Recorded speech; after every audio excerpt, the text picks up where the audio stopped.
We are still following that breaking news right now at the top of the 5 o'clock hour as Austin police are handling a homicide investigation from overnight. Officers are on the scene at the Walnut Creek Apartments. That's on Springdale in East Austin, a familiar area to some. That's where we find Kate Whiteout live now with the latest. Kate, good morning.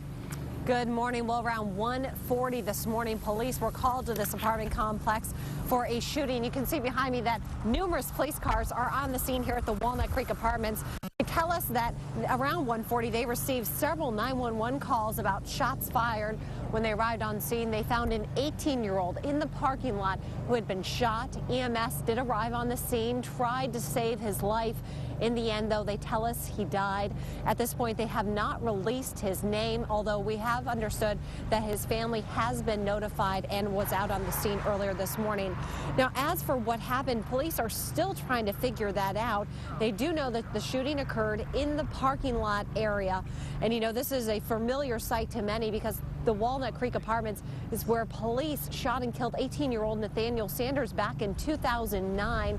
Since then, police have worked very hard with this community out here to rebuild trust. And they tell us this morning they are trying to find some suspects. We're not really clear on what started the incident, what led up to the shooting, how many suspects there were, or suspect descriptions. That's still up in the air right now. Again, we're asking for anyone with information to please call either Crime Stoppers or the homicide tip line.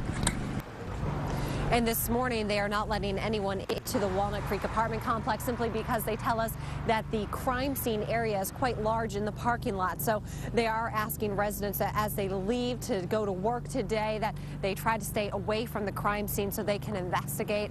At this point, we have not gotten the name of the 18-year-old who was killed.